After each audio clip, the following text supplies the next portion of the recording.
नमस्कार, मनी गुरु की खास पेशकश में आपका स्वागत है। मैं हूं पल्लवी अरुण वर्मा।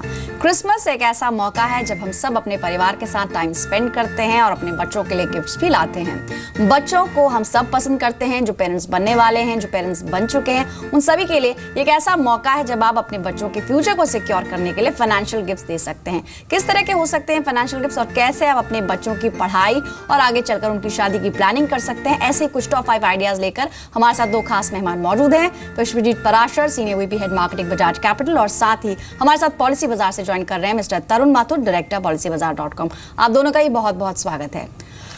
जब भी हम क्रिसमस की बात करते हैं, इमीडिएटली हमारे दिमाग में सैंटा की इमेज आती है कि सैंटा हम सभी के लिए गिफ्ट्स लाता है, एक सरप्राइज होता है क्रिसमस के अराउंड, क्योंकि हम साल के एंड में भी हैं और ये एक ऐसा समय भी है जब हम ओवरऑल भी अपने फाइनेंसेस को रिव्यू कर रहे हैं, अपने गोल्स को रिव्यू करते हैं। क्रिसमस के अगर हम इस थीम को एसोसिएट करें तो विश्वजीत, पहले आपके पास आना चाहूंगी, बच्चों के लिए कैसे पेरेंट्स सैंटा का रोल निभा सकते हैं? पल्लवी, बहुत अच्छा सवाल है कि बच्चों के लिए सैंटा कैसे बना जा सकता है। हम क्रिसमस पे बच्चों के लिए अच्छे गिफ्ट्स तो लेके जाते ही हैं, प्लम केक्स और टॉयज़ लेके जाते हैं, बट सबसे इम्पॉर्टेंट है कि हम उनके लिए फ्यूचर कैसे सिक्योर कर सकें, उनकी पढ़ाई में कोई डिस्टर्बेंस ना आए, उनकी शादी अच्छे से हो सके। तो ये एक बहुत इंपॉर्टेंट गोल है। और एक सर्वे भी हुआ था कि अगर पेरेंट्स से सबसे टॉप प्रायोरिटी पूछी जाए उनकी लाइफ का सबसे इंपॉर्टेंट गोल क्या है, तो वो होता है चिल्ड्रंस फ्यूचर प्लानिंग। तो ये 90% पेरेंट्स इस बात में एग्री करते हैं कि उनका सबसे इंपॉर्टेंट गोल जो है वो है उनके बच्चों की पढ़ाई। और ये भी एक देखा गया है नज़रिया कि जिस तरीके से पेरेंट्स ने स्ट्रगल किया है पढ़ाई के लिए, तो वो चाहते हैं कि बच्चे उन बेस्ट से बेस्ट स्कूल्स में जाएं, बेस्ट से बेस्ट कॉलेजेस में जाएं, और ये कोशिश करते हैं कि उनको बेस्ट एजुकेशन प्रोवाइड करी जाए। लेकिन इन सब के बावजूद मेरे हिसाब से अगर आप चाहते हैं कि बच्चों के लिए सेंटा बने, तो गिफ्ट्स के अलावा आप अगर अपने बच्चों के अंदर सेविंग हैबिट्स इनकलकेट कर पाएँ तो ये एक बहुत अच्छा गिफ्ट होगा। दूसरा गिफ्ट उनके लिए बहुत अच्छा होगा कि उनको वैल्यू ऑफ मनी सिखाई जाए।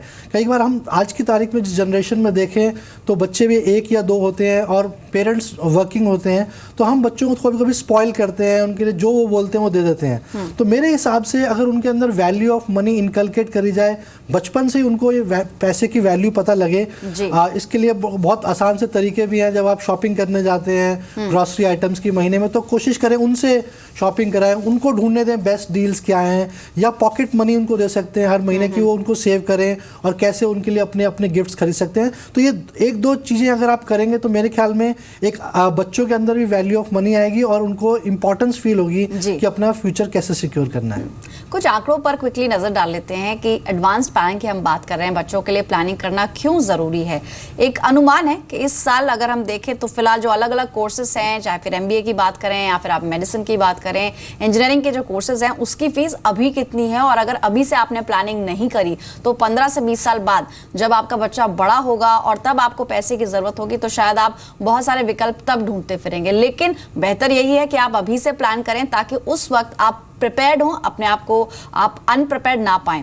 अनुमान है कि फिलहाल अगर 2016 में देखा जाए तो MBA की कोर्स की फीस लगभग 10 लाख रुपए, और यही रकम अगर आपको तब चाहिए होगी 15 साल बाद जब आपका बच्चे को आपका एडमिशन कराना होगा, तब इसकी कीमत, इसकी जो कॉस्ट होगी लगभग 41 लाख के आसपास हो सकते हैं। हालांकि अनुमान है, इसमें वेरिएशन हो सकता है, इन्फ्लेशन को ध्यान में रखते हुए आपको आगे बढ़ना होगा।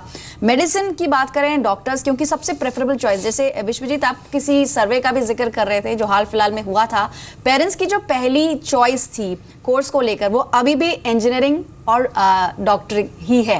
मेडिसिन और इंजीनियरिंग ये 2 सबसे फेवरेट उनके कोर्सेज हैं कि बच्चे को वो क्या बनाना चाहते हैं। हालांकि अब की जनरेशन में शायद कुछ बदलाव हमें दिख सकता है और भी ऑप्शंस दिख सकते हैं, लेकिन कॉस्ट में बहुत बड़ा इजाफा होगा। साथ ही साथ पेरेंट्स क्योंकि मोस्टली आजकल वर्किंग होते हैं कपल्स, तो उनका इंश्योरेंस भी बहुत इंपॉर्टेंट है। तरुण, क्विकली आपसे मैं आपका टेक चाहूंगी कि पूरे जब हम पोर्टफोलियो प्लानिंग की बात करते हैं, इंश्योरेंस को कहां पर आप आंकते हैं? क्या ये पहला स्टेप होना चाहिए? कैसे पोर्टफोलियो के अंदर हम इसे एडजस्ट करें, अकोमोडेट करें?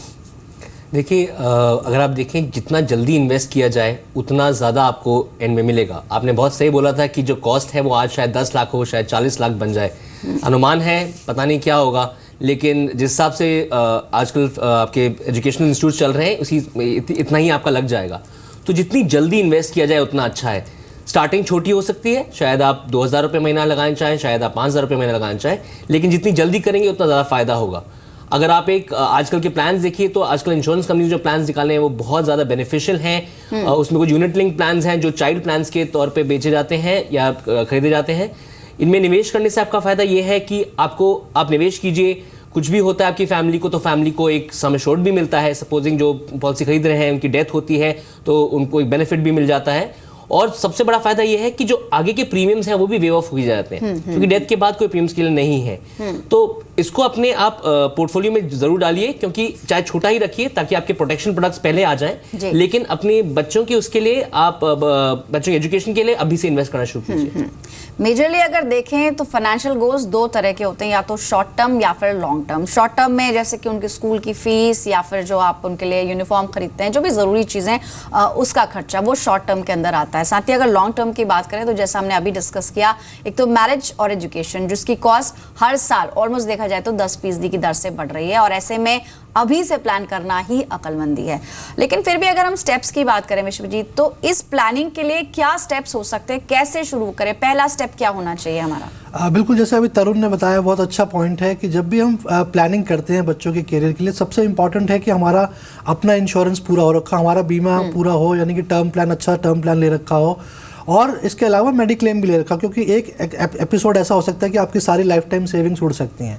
तो अगर जब आपने इंश्योरेंस पूरा कर लिया है तो उसके बाद आपका इंपॉर्टेंट रोल है कि आप क्वांटिफाई करें अपने गोल को। जैसे कि अगर आज जैसे आपने बताया कि अगर MBA का 10 लाख है और तो 15 साल बाद 40 लाख हो जाएगा, तो एक अमाउंट आपने इन्फ्लेशन एडजस्ट करके क्वांटिफाई कर लिया कि इतनी अमाउंट लगेगी।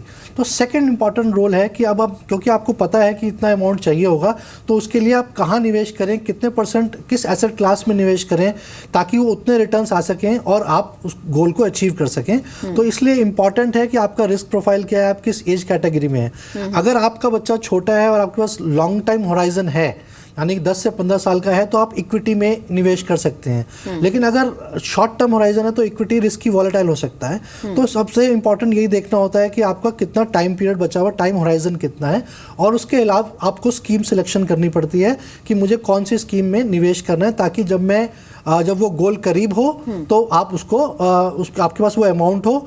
ये इसलिए भी ज़रूरी है, जैसा तरुण ने कहा, बहुत इंपॉर्टेंट है कि जितनी जल्दी शुरू कर सकें, क्योंकि अगर आप जल्दी शुरू करेंगे तो पावर ऑफ कंपाउंडिंग का एडवांटेज होना शुरू हो जाता है। जैसे कि SIP में बहुत अच्छा एडवांटेज मिलता है, और इससे आप सबसे ज़्यादा बच सकते हैं कि आपको एजुकेशन लोन लेना नहीं पड़ेगा एंड टाइम पे। जो एजुकेशन लोन महंगे भी हैं और आपको उसमें इंटरेस्ट भी देना पड़ेगा, तो आप उससे बच पाएंगे। तो इसलिए बहुत इंपॉर्टेंट है, जल्दी शुरू करें, पावर ऑफ कंपाउंडिंग का एडवांटेज लें। SIP के थ्रू आपकी जितनी भी इनकम है, आज थोड़ी है, हर साल आपकी एनुअल इनकम बढ़ती है, सैलरी इंक्रीज होती है, तो आप अपनी SIPs इंक्रीज कर सकते हैं।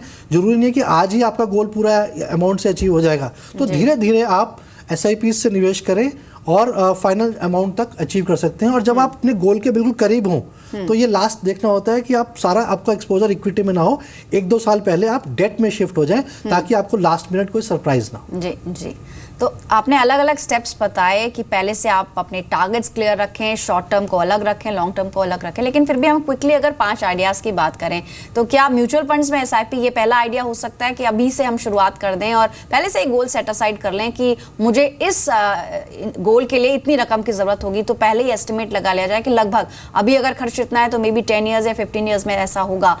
म्यूचुअल फंड्स में SIP अगर करनी है, शुरुआत कैसे की जाए? क्या कोई मिनिमम या कोई ऐसा मैंडेट है कि इतनी ही रकम म्यूचुअल फंड्स में कर सकते हैं निवेश? देखिए, म्यूचुअल फंड एक बहुत अच्छा प्रोडक्ट है जिसमें आपको लिक्विडिटी भी मिलती है, आप जब चाहे निकाल सकते हैं, आपको टैक्स बेनिफिट्स भी मिल सकते हैं, एडवांटेज ले सकते हैं उसका, और आपको डाइवर्सिफिकेशन मिल जाता है। तो म्यूचुअल फंड आपके डिपेंडिंग, आप यंग एज में हैं तो थोड़ा इक्विटी में ज़्यादा एक्सपोजर ले सकते हैं, लेकिन अगर कम रिस्क ले सकते हैं तो बैलेंस फंड में जा सकते हैं, और बहुत कंजर्वेटिव है तो आप डेट फंड में निवेश कर सकते हैं। तो हर तरीके के निवेशक के लिए म्यूचुअल फंड्स में विकल्प है, और जितना लंबा होराइजन होता है उतने आपको रिटर्न्स आने की एक्सपेक्टेशंस ज़्यादा होती है। तो मेरे हिसाब से अगर आप सोल्यूशन SIP का जैसे आप पूछ रहे हैं, इसमें आप 500 रुपये से भी शुरू कर सकते हैं, 1000 रुपये से भी शुरू कर सकते हैं, और बहुत सिंपल कॉन्सेप्ट है इसको स्टार्ट करने के लिए। किसी भी डिस्ट्रीब्यूटर, फाइनेंशियल डिस्ट्रीब्यूटर के पास जा सकते हैं, फाइनेंशियल प्लानर के पास जा सकते हैं और आप अपना KYC करा के इसमें निवेश स्टार्ट कर सकते हैं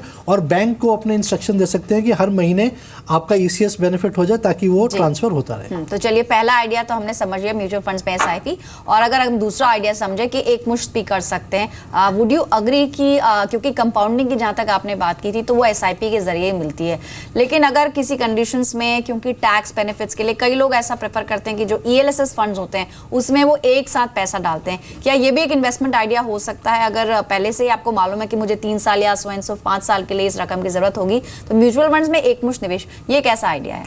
देखिए, ELSS जो प्रोडक्ट है वो इक्विटी लिंक्ड सेविंग स्कीम जैसा उसका नाम बताया गया है और वो 3 साल का लॉक इन पीरियड होता है इसमें। तो 3 साल में आप बीच में पैसा नहीं निकाल सकते हैं, लेकिन आपने ये 1.5 लाख तक मैक्सिमम निवेश कर सकते हैं क्योंकि आप इसमें टैक्स बेनिफिट के लिए आपने निवेश किया अंडर सेक्शन 80C। तो एक विकल्प हो सकता है, कोई ज़रूरी नहीं है कि आपको ELSS में जाना पड़े। आपको बहुत सारे open ended equity mutual funds भी मिल जाएंगे, बैलेंस फंड भी मिल जाएंगे, आप वहाँ पे भी निवेश कर सकते हैं। और आप लॉन्ग टर्म होराइजन, आप लमसम इन्वेस्ट करना चाहते हैं तो भी एक विकल्प है जिसे कहते हैं STP रूट। आप सारा पैसा जो है, लेट्स से 10 लाख रुपया है तो आप उसको लिक्विड फंड में डाल दीजिए और म्यूचुअल फंड्स को इंस्ट्रक्ट कर सकते हो आप कि आप time to time, let's say 3 महीने, 4 महीने या हर महीने कुछ पैसा इक्विटी में जाता रहे, ट्रांसफर होता रहे, उसको कहते हैं सिस्टमैटिक ट्रांसफर प्लान। तो एडवाइजेबल यही रहता है कि एक लमसम लेके आप मार्केट में ना जाएं क्योंकि मार्केट कभी कभी वॉलेटाइल हो जाती है। और आप सिस्टमैटिकली जाएं, चाहे अगर आपके पास छोटी अमाउंट है तो SIP के रूट थ्रू जा सकते हैं, और अगर आपके पास लमसम है तो STP का रूट लें और लिक्विड फंड से ट्रांसफर करते रहें इक्विटी में धीरे धीरे। काफी पॉपुलर ऑप्शन है यूलिप्स का भी, और इनफैक्ट देखा जाए तो आमतौर पर लोग यूलिप्स में ही निवेश करना पसंद करते हैं, खासतौर पर बच्चों के लिए। तरुण, व्हाट्स योर टेक? पिछले कुछ सालों में ट्रेंड कैसा रहा है? क्या लोग यूलिप्स के अलावा भी, क्योंकि जैसे विश्वजीत बता रहे हैं म्यूचुअल फंड्स में SIP के अलावा SWP, STP, ऐसे कई और ऑप्शंस है, कई आइडियाज है जिसके जरिए लोग निवेश कर सकते हैं। एज ऑफ नाउ अगर आप कंपेयर करेंगे यूलिप को एक म्यूचुअल फंड से, हालांकि ये 2 अलग अलग इंस्ट्रूमेंट्स हैं, लेकिन फिर भी आप क्या ऑब्जर्व करते हैं? क्या लोगों के निवेश करने के तरीके में, पोर्टफोलियो प्लानिंग के तरीके में कोई बदलाव आया है? देखिए, बीमा एक शब्द ऐसा है जहाँ पर कस्टमर को थोड़ी सी एक वो मिलता है कि चलो इसमें एक मेरा पैसा सेफ है जी, जबकि शायद इसमें बहुत डिबेट किया जा सकता है, लेकिन शायद ये सच भी है क्योंकि जो नए प्लान्स ये मैं क्रेडिट इसका इंश्योरेंस कंपनीज को दूंगा, उन्होंने कुछ ऐसे प्लान्स निकाले हैं जिनमें निवेश करना आसान है। जैसे SIP का कॉन्सेप्ट हमारे यहाँ निकला था, तो अब आप मंथली पेमेंट कर सकते हैं, तो हर महीने कीजिए, आप चाहे 15 साल के लिए कीजिए, लेकिन करिए। तो इसमें क्या है, आपकी पैसा भी की बढ़त भी हो रही है, आपको यूनिट्स भी मिल रही हैं। 15 साल में ये एक बहुत बड़ा कॉर्पस क्रिएट हो सकता है जिससे आप अपने बच्चे की एजुकेशन, मैरिज, सब कुछ उससे फंड कर सकते हैं। तो मेरे हिसाब से यूलिप्स में इन्वेस्ट करना अभी अच्छा है। मार्केट भी अच्छा रिएक्शन दे रहा है और ज़्यादातर लोग इसको प्रेफर भी कर रहे हैं क्योंकि इसके अंदर आपकी प्रोटेक्शन ज़्यादा है वर्सेस म्यूचुअल फंड, जहाँ शायद लोगों को ये शक है कि उनका पैसा शायद सेफ ना हो। और बच्चों के लिए हम लोग हमेशा ये चाहते हैं कि उस फंड को कोई ना छुए, वो हमारे अलग रहे, उसमें से कोई और वो किसी और चीज़ के लिए ना यूज़ हो जाए। तो मेरे ख्याल से उस सिक्योरिटी के लिए यूलिप में इन्वेस्ट करना अच्छा है। आई थिंक ये माइंडसेट की बात है। कई लोग ट्रस्ट फैक्टर होता है, उन्हें लगता है कि शायद इंश्योरेंस में मैंने अभी पैसा रख दिया है तो 10 साल तक तो ये पैसा कहीं नहीं जाने वाला। हालांकि ये भी बता दें कि जो यूलिप्स होते हैं वो मार्केट लिंक्ड होते हैं, ऐसे में जो भी स्टॉक मार्केट का परफॉर्मेंस होगा वही रिफ्लेक्ट होगा आपकी फंड वैल्यू पर भी। और क्या ऑप्शंस है और कौन से इन्वेस्टमेंट आइडियाज है जानेंगे, लेकिन इस छोटे से ब्रेक के बाद।